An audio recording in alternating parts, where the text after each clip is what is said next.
Bab 1219. Hahaha. Tentara kerajaan. Daniel tertawa mencibir. Kamu mengira aku akan takut? Selesai bicara, dia menembak beberapa kali ke arah langit-langit.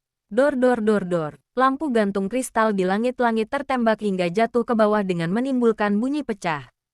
Tiba-tiba pintu ruang kerja didobrak hingga terbuka. Lalu puluhan tentara menerobos masuk sambil membawa senapan. Semuanya mengarahkan senjata mereka ke Daniel. Di luar, di samping jendela juga penuh dengan tentara yang membawa senapan. Magi menerobos masuk dengan membawa sekelompok orang. Semuanya membawa senjata. Daniel, segera turunkan senjatamu. Kalau tidak, jangan salahkan aku bertindak tidak sungkan. Magi berteriak marah. Pistol di tangannya juga diarahkan ke Daniel. Apa yang ibu lakukan? Duke sangat terkejut. Sama sekali tidak menyangka ibunya bisa membuat keadaan sebesar ini. Jika tadi dia menodongkan pistol kepada Daniel demi melindungi Tracy, sekarang segala tindakan ibunya adalah memicu peperangan di antara dirinya dan keluarga Daniel, yaitu keluarga Wollens. Pokok masalah menjadi sungguh berbeda. Saat ini masalah sungguh menjadi besar. Hahaha. Daniel seolah-olah melihat lelucon paling lucu sedunia.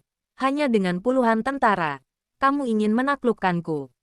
Sungguh arogan. Magi masih belum menyadari bahaya. Meskipun kamu tidak takut terhadap tentara kami. Tapi masih ada orang-orang keluarga Moore. Asisten terpercaya Tuan L ada di sini. Kamu tidak akan bisa berbuat apa-apa. Ibu, jangan bicara lagi.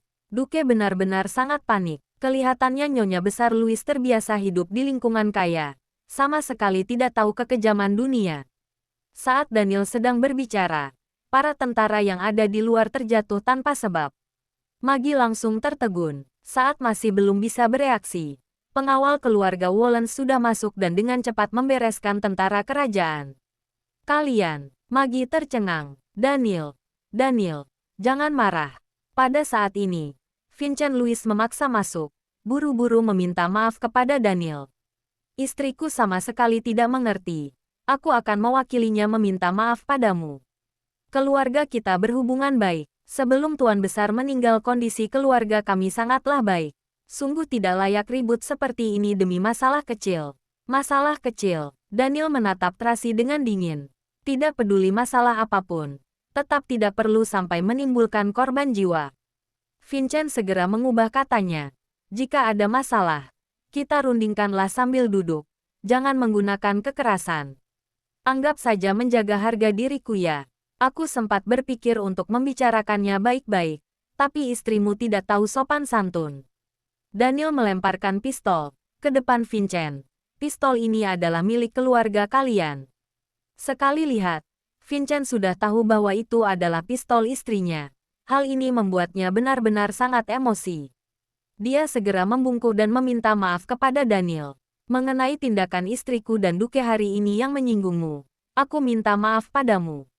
Mohon agar kamu memandang hubungan dengan baik antara keluarga kita, juga memandang kakekmu. Janganlah perhitungan dengan kami dan maafkanlah kami. Kali ini, apa yang kamu lakukan? Magi sama sekali tidak mengerti. Mengapa suaminya begitu rendah diri di wilayah kekuasaannya sendiri? Tutup mulutmu. Vincent berseru marah sambil menggertakkan gigi. Apa kamu baru akan puas setelah putramu kehilangan nyawa? Dalam hati, Magi tidak terima, tetapi juga hanya bisa diam. Daniel, jika ada masalah, kita bicarakanlah berdua di luar. Jangan ribut di sini. Tracy juga membujuk. Anak-anak masih ada di sini. Jika ribut besar, akan membawa pengaruh bagi mereka. Benar saja, perkataan ini sangat efektif. Mengingat anak-anak, niat membunuh di mata Daniel pun berkurang. Hanya saja, kemarahan dan kebencian di matanya masih ada. Tidak ada yang perlu dibicarakan. Aku akan membawa pergi ketiga anak itu. Setelah berbicara, dia pun berbalik pergi. Daniel, Tracy buru-buru mengejarnya. Apa maksudmu? Kita sudah sepakat bahwa Carlos ikut aku. Awalnya memang sudah sepakat, tapi sekarang aku menarik kembali perkataanku. Daniel berbicara tanpa menolehkan kepalanya. Aku tidak akan membiarkan putraku memanggil orang lain dengan sebutan papi. Mereka adalah anak-anakku. Harus ikut denganku. Kamu, Bab 1220. Tracy masih ingin mengatakan sesuatu. Tetapi seseorang sudah berlari masuk dengan terburu-buru dan melapor. Nona Tracy. Gawat. Orang-orang keluarga Wollens membawa Tuan Muda Carlos dan Nona Carla pergi. Apa? Tracy sangat terkejut. Menyadari keseriusan masalah ini. Dia segera mengangkat rok panjangnya dan mengejar Daniel. Daniel berhenti. Pada saat ini, Daniel sudah naik ke mobil. Sama sekali tidak memedulikan seruannya. Daniel, Tracy segera mendekati jendela mobil. Sambil bertanya dengan panik. Kemana kamu membawa anak-anak? Sebenarnya, apa yang kamu inginkan? Daniel bahkan tidak meliriknya sedikit pun. Dia langsung menutup jendelanya. Kemudian, mesin mobil langsung dinyalakan dan melesat pergi. Tracy hampir terseret. Untung saja ada orang yang menariknya dari belakang. Lalu menoleh dan melihat. Buru-buru bertanya, Jeff, cepat kejar anak-anak. Sudah terlambat, Jeff berkata sambil mengerutkan kening. Sejak awal, keluarga Wollens sudah membuat persiapan. Sebulan yang lalu, mereka sudah masuk ke sini. Apa maksudmu? Tracy sangat terkejut. Bukankah Anda menyuruh orang untuk memeriksa mengapa Roxy si elang terus sakit belakangan ini? Jeff berkata, orang keluarga Wollens yang memberinya obat, bertujuan mencegah Roxy menyadari keberadaan mereka, lalu melaporkannya pada Anda. Sebulan yang lalu, Thomas membawa belasan pengawal dengan kemampuan luar biasa menyamar dan meyakinkan di kediaman ini. Saat itu ketika Tini tersesat, mereka yang diam-diam melindunginya. Makanya dia baik-baik saja. Awalnya mereka hanya melindungi Anda dan anak-anak secara diam-diam. Kemarin malam mereka mundur untuk menjemput Presdir Daniel. Pagi ini mereka pun sudah mengatur segalanya dengan baik. Kali ini Presdir Daniel datang karena ingin membawa Anda pergi. Jika orang-orang dari keluarga Louis menghadang, mereka pun akan bertempur melawan keluarga Louis. Hanya saja, mereka sama sekali tidak membayangkan. Tadi malam ada kejadian seperti itu. Diperkirakan Presdir Daniel juga memberikan perintah secara mendadak. Jika Anda tidak pergi bersamanya, maka bawahannya akan langsung membawa pergi ketiga anak. Mendengar hal ini, Tracy menjadi mengerti sepenuhnya. Alasan mengapa tadi Tuan Besar Louis terlihat begitu panik, bahkan tanpa memedulikan kedudukan dan status dirinya, malah membungkuk meminta maaf kepada Daniel. Ternyata Vincent tahu bahwa Daniel datang dengan persiapan. Jika bersih tegang, orang-orang keluarga Louis sama sekali tidak bisa menang melawan Daniel. Dihadapkan dengan kondisi seperti ini, Jeff pasti memilih untuk bersikap netral. Di sisi lain, Tracy sama sekali tidak yakin bahwa sejak awal Daniel sudah mengutus orang untuk menyelinap masuk ke tempat ini demi melindunginya dan anak-anak. Mengenai waktu 2 bulan yang dia katakan, awalnya berpikir bukan sungguh-sungguh, hanya datang untuk menjemput anak. Pria itu tidak pernah benar-benar menyerah terhadap satu hal apapun, juga tidak pernah menyerah terhadapnya. Selama 2 bulan ini, Daniel sedang mengurus beberapa masalah. Setelah masalah selesai, pria ini pun datang menjemputnya dan anak-anak.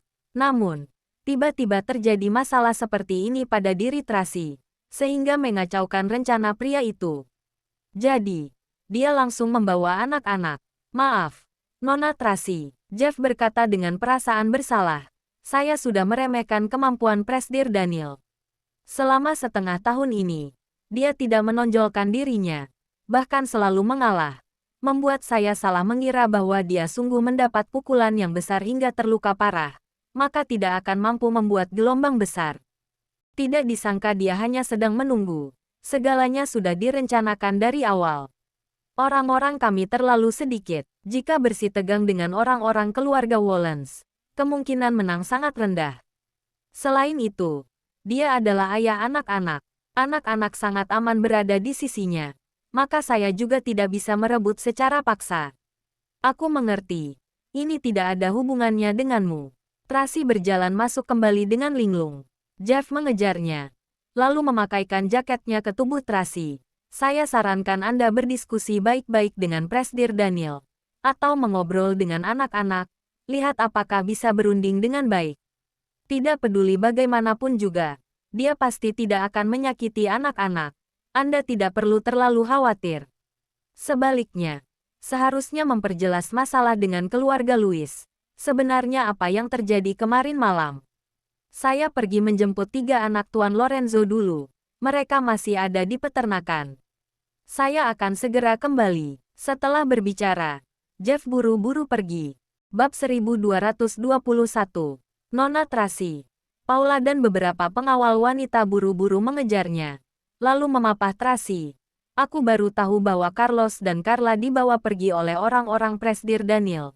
Naomi sedang membawa orang untuk mengejar mereka. Panggil dia kembali. Jangan mengejar lagi.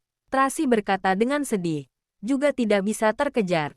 Tapi, Tracy, baru saja Paula hendak berbicara. Duke keluar berlari dengan panik. Kamu tidak apa-apa kan? Tracy mendongak dan menatap. Juga melihat Vincent dan Maggie yang berada tidak jauh dari sana. Suasana hatinya sangat rumit. Tracy, ku dengar anak-anak dibawa pergi oleh Daniel. Kamu jangan panik. Serahkan masalah ini padaku. Aku akan mencarinya untuk mendapatkannya kembali. Duke buru-buru menghibur. Kamu kembalilah ke kamar istirahat. Serahkanlah masalah lain padaku. Ya, terima kasih. Tracy memberikan hormat kepada Vincent dan Maggie. Lalu berjalan kembali ke villa sambil menundukkan kepala. Kelihatannya dia sangat tenang. Maggie mendesah. Terjadi masalah seperti ini. Biasanya wanita tidak akan bisa mengendalikan perasaannya. Tapi dia malah begitu tenang. Dia bermarga-mor. Vincent berkata dengan kesal. Orang yang dididik oleh Tuan L. Mana mungkin bisa seperti orang biasa. Ya, benar juga. Maggie menundukkan kepala. Kenapa kamu menggunakan nada bicara seperti itu padaku?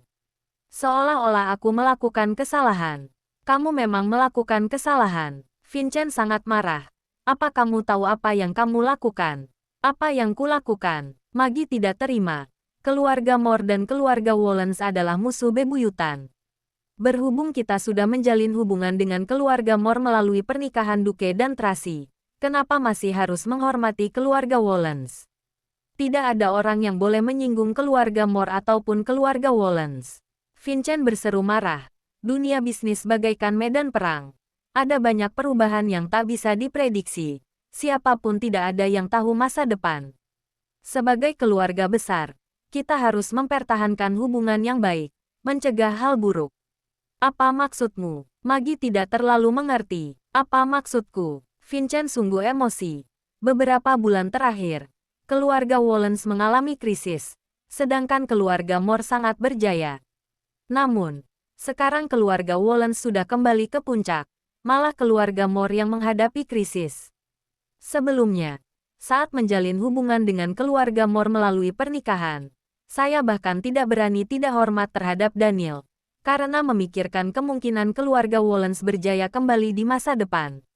Sedangkan kamu, di saat seperti ini, kamu malah membenci Daniel. Kamu sungguh mau memutus jalan keluar kita ya? Kenapa bisa seperti itu? Maggie seketika tercengang. Kalau begitu, apa kita masih mau melanjutkan acara pernikahan? Acara pernikahan hanya tersisa 7 hari lagi, tapi sampai sekarang masih tidak bisa menghubungi Tuan L. Vincent mengerutkan keningnya, merasa sangat khawatir. Tapi, tetap persiapkan acara pernikahan dengan baik. Mungkin saja ada kabar darinya setelah beberapa hari. Tapi, Maggie buru-buru berkata, jika keluarga Moore jatuh dan keluarga Wallens berjaya, lalu kita masih melanjutkan pernikahan ini, bukankah berarti kita menjadi musuh keluarga Wallens? Sekarang kamu sudah menjadi musuh keluarga Wallens. Vincent sangat emosi hingga menggertakkan gigi. Hari ini kamu sudah menekannya, menunjukkan kekuatan, dan mengancamnya. Kamu sudah memutuskan jalan keluar kita. Aku tidak tahu. Kamu juga tidak memberitahuku. Maggie menjadi sangat panik. Sekarang harus bagaimana? Apa masih ada kesempatan untuk menyelamatkan keluarga kita? Hanya bisa mencari kesempatan untuk mencari Daniel dan meminta maaf. Harus menunjukkan ketulusan kita. Vincent berkata, pada saat yang sama, berdoa agar Tuan L bisa melalui kesulitan dan keluarga Moore kembali ke puncak kejayaan. Baiklah, jika ada kesempatan untuk meminta maaf pada Daniel, aku pasti akan bekerja sama dengan baik. Maggie berkata dengan panik. Aku bersedia melakukan apapun. Satu-satunya hal yang harus kamu lakukan sekarang adalah tutup mulutmu. Jangan membuat masalah untukku lagi. Saat kembali ke kamar, Tracy mengambil ponselnya dan menelepon Daniel. Tetapi panggilan itu langsung ditolak. Dia menelepon lagi. Ternyata sudah tidak bisa tersambung. Dia tahu bahwa Daniel sudah memblokir nomornya. Sebelumnya, ini adalah hal yang dirinya lakukan pada pria itu. Sekarang malah menjadi terbalik. Setelah berpikir sejenak, dia menelpon Carlos, tetapi sedang tidak aktif. Dia pun menelepon Charles dan Carla, juga sedang tidak aktif. Bab 1222. Kali ini Daniel sungguh marah, sepenuhnya memutus hubungan dengan Tracy, membuatnya tidak bisa menemukan anak-anak. Dalam hati, Tracy merasa sangat panik. Dia tahu seberapa tegasnya Daniel dalam melakukan segala sesuatu. Jika sungguh-sungguh mengganggunya, maka kemungkinan seumur hidup ini dia tidak bisa berharap bertemu dengan anak-anak. Bagaimana ini? Harus bagaimana? Tracy berjalan mondar-mandir di dalam kamar dengan perasaan yang sangat panik. Nona Tracy. Pada saat ini, Naomi kembali, lalu melaporkan dengan panik. Anak-anak dibawa pergi oleh orang-orang keluarga Wollens. Aku sudah tahu. Tracy menatapnya sambil mengerutkan kening. Naomi terluka. Kemungkinan besar karena bertarung dengan Thomas. Namun, Thomas masih termasuk sungkan. Tidak melukainya dengan kejaran. Membuatnya hanya mengalami luka kecil. Awalnya Thomas bermain bersama anak-anak. Selagi aku tidak memperhatikan, mereka memberikan minuman kepada anak-anak.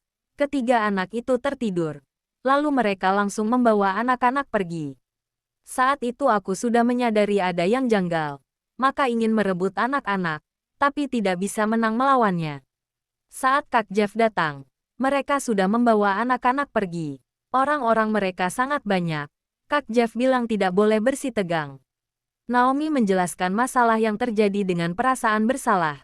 Saya tidak melakukan tugas dengan baik. Saya pantas dihukum. Ini tidak ada hubungannya denganmu. Tracy menghela napas.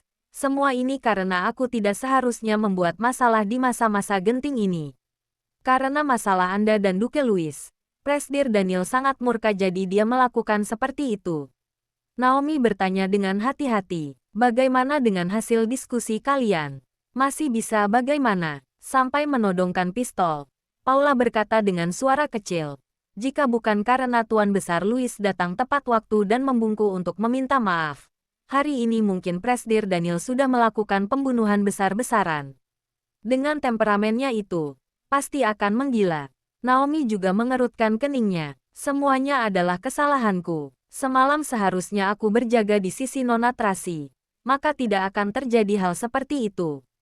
Tadi aku juga bertarung dengan Hartono. Begitu mengingat Hartono, Paula langsung emosi. Aku ingin melindungi Nona Tracy, tapi dia terus menarikku. Aku pun bertarung dengannya. Aku juga bertemu dengan Ryan, tapi tidak ada kesempatan untuk berbicara. Naomi sedikit sedih. Ah, kenapa bisa seperti ini? Paula memberikan isyarat mata dia menyuruhnya jangan bicara lagi. Tracy memiliki banyak kerisauan. Suasana hatinya sangat terpuruk. Nona Tracy, Anda jangan khawatir.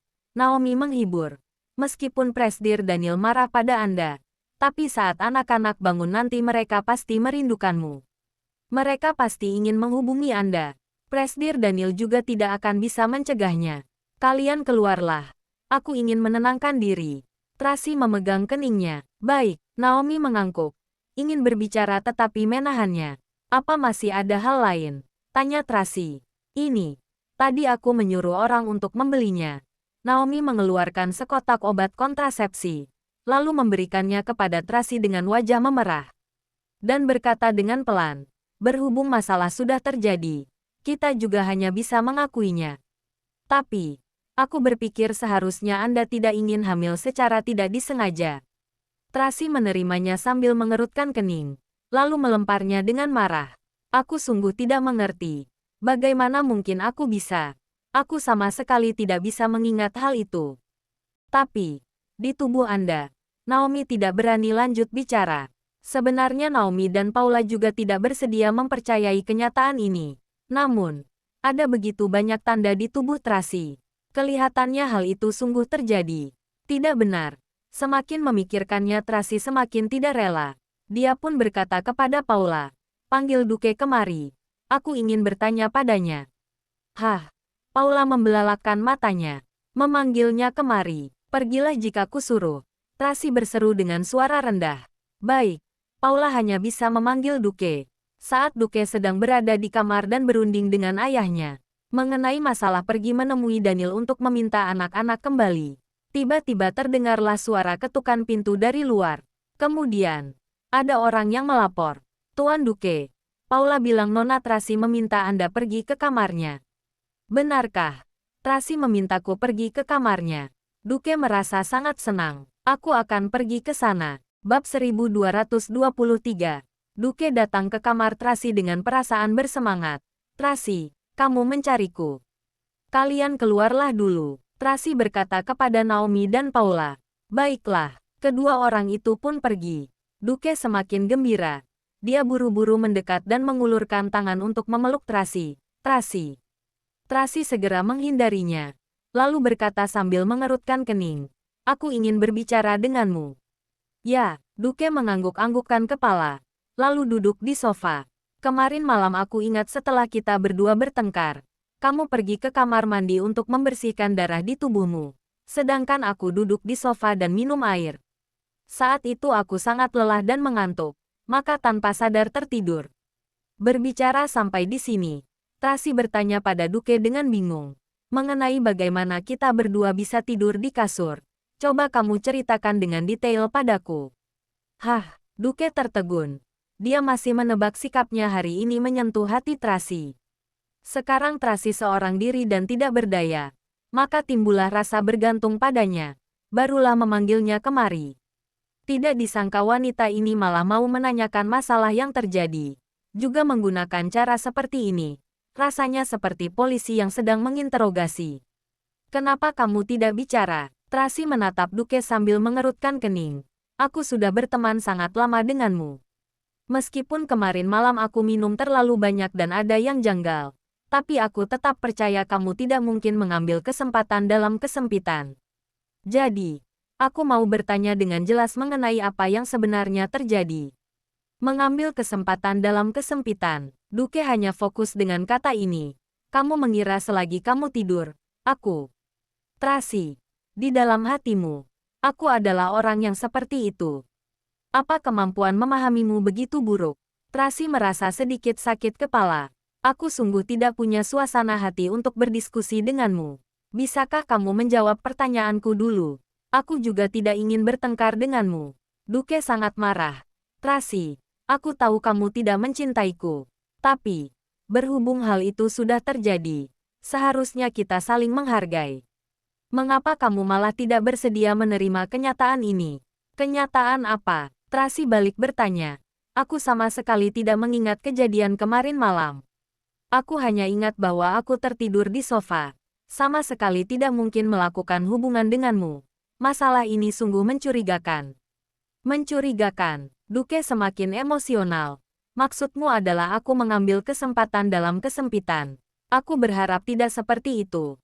Makanya aku bertanya padamu. Tracy, sungguh tidak disangka aku adalah orang seperti itu di dalam hatimu. Louis sangat sakit hati. Dia menundukkan kepala dengan sedih. Hari ini melihat tatapan matamu pada Daniel. Aku tahu di dalam hatimu masih ada dirinya. Tapi, kita sudah akan menjadi suami istri. Kenapa kamu tidak bisa menghadapi kenyataan? Sudahlah. Aku tidak ingin berbicara denganmu lagi. Tracy merasa sekarang tidak bisa menjelaskan masalahnya dengan Duke. Kamu keluarlah. Aku ingin istirahat. Aku masih sedang berdiskusi dengan ayah dan ibu. Mengenai pergi mencari Daniel dan meminta anak-anak kembali. Aku berjuang sekuat tenaga demi kamu. Beberapa hari lagi, kita sudah akan menikah. Aku berharap kamu bisa menata suasana hatimu dengan baik. Setelah mengatakan perkataan itu dengan sedih, Duke pun berbalik dan keluar. Tracy menjadi tak bisa berkata-kata. Duke sama sekali tidak bersedia menceritakan kejadian detail mengenai masalah semalam. Begitu dirinya berkata bahwa masalah ini mencurigakan, dia malah langsung marah. Merasa dirinya tidak mencintainya dan ingin menghindari kenyataan. Dia dan Duke sama sekali tidak bisa berkomunikasi. Jika begitu, tidak akan bisa memperjelas kenyataan. Tracy merasa sangat lelah. Dia pun berdiri dan bersiap mandi. Pada saat ini, tiba-tiba tanpa sadar dia menyadari sepertinya ada sedikit noda di karpet putih di samping lemari baju. Dia mendekat untuk melihatnya dengan lebih jelas. Ada sedikit warna merah, seperti warna cat. Dia segera memanggil Naomi, menyuruhnya menguji warna merah itu. Pada saat bersamaan, dia memeriksa di seluruh kamarnya. Mungkin saja ada petunjuk kecil yang tertinggal. Dengan cepat, dia menyadari ada beberapa helai rambut di dalam lemari. Rambut ini sepertinya adalah miliknya, tetapi dia merasa sangat bingung. Pelayan di keluarga kerajaan sangat teliti. Setiap hari mereka akan membersihkan kamar terasi.